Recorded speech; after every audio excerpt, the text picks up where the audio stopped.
Hi, it's the old duffer. You may remember this from a previous video. This is a Lister ST3 gen spec engine that, as far as I can tell, has done absolutely nothing, and I've finally got around to having a look at it.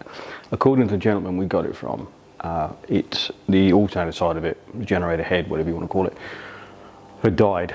I suspect lack of use and moisture in our lovely wet UK that we have permanent winter in nowadays for some reason. So I just took him at his word. It had a sump full of clean oil, overfull. The oil filter looked recent.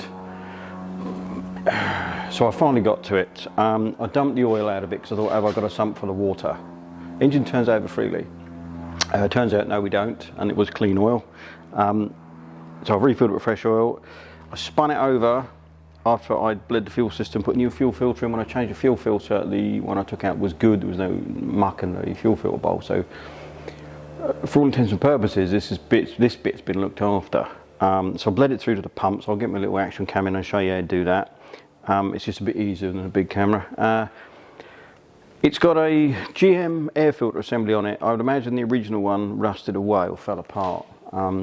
That will be going. I like oil bath air filters because there's no element to change, you just clean them out. So then you only need to buy fuel filter elements and oil filters for servicing, one less thing to dispose of by having an oil bath. The chances of getting one from Lister supplier now is almost zero, unfortunately. Those kind of things. Engine internals, pistons, liners, crank assemblies and all the guts, if you do an overhaul, readily available, not a problem at all. The charging whirler here, the bearings are gone. I would imagine moisture's got into them. There's no play in the bearings. I'll put a brand new one on. The idea of this is to build it back into a generator using a brand new alternator, make a new frame, modern electronic controls, so it's automatic stop-start, ideal for off-grid. It's not going to be cheap. I'm probably going to spend 1,500 quid in bits. That's without my time. And a lot of you are going to say, well, why spend the money? You can buy something for that, modern liquid-cooled, foreign-made, won't last 5 minutes type machine. This can be overhauled time and time and time and time again if you manage to wear it out in the first place. It's already 50 years old and it's done absolutely nothing. And I'll show you with the other camera inside. It is, clean as a whistle as far as I can tell. I put an oil pressure gauge on it. So I primed the fuel system once I bled it through to the pumps, and I spun the engine over with no oil filter, and then with the decompressors in so there's no load or anything on it, just freely spinning.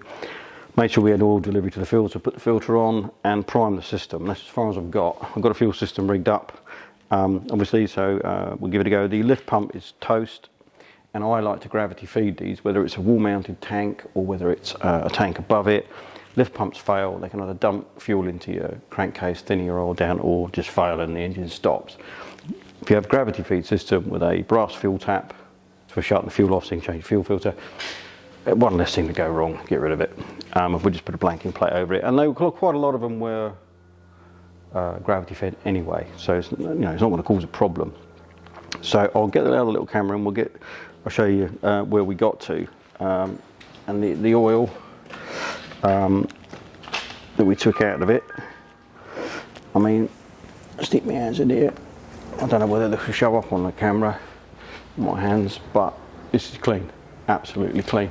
There is no, and that's why I was a little bit suspicious, because it was very, very overfull, and that quite often can be, oh, we've got a sump full of water, because I don't really know the history of it. I don't know why it's got an oddball air filter on it, what happened.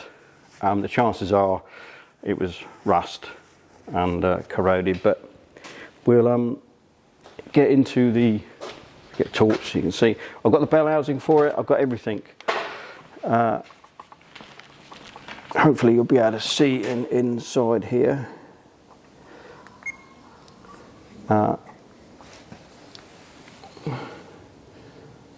It does need the light there to see. But this is clean. This is absolutely clean as a whistle in here. There's no black snot, sludge or anything. The rack's free. These are very straightforward to bleed. If I bring that, there's bleeders on each. You can see that there on top of each pump. So once you've bled the fuel through to the filters, you just crack these off and let the fuel run through. And once you've bled it through, you should never need to bleed in here again unless you do a fuel system overhaul, which is highly unlikely. It's a very clean engine. It's not had a bazillion coats of paint on it. What we'll do, we'll get it going, or see if she'll start up. And I say I've only primed it, and I've put an oil pressure gauge on it. I have no idea what the oil pressure is. We can run it with the side off for a bit. Got a battery on. I won't run it for long as I'm going to fill the room with smoke. But turn the fuel on. And so she'll start without needing decompressor. Let's open the throttle up. Give it a flash.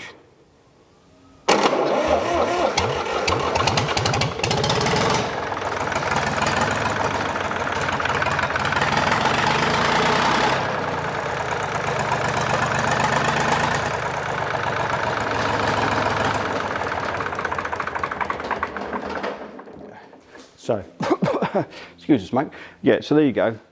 Started up fine. It wants a dose of running, so we're going to probably open the doors and let it run for probably an hour, just warming up and checking we got oil pressure. I never did check the oil pressure.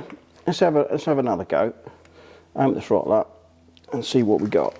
Be curious to see.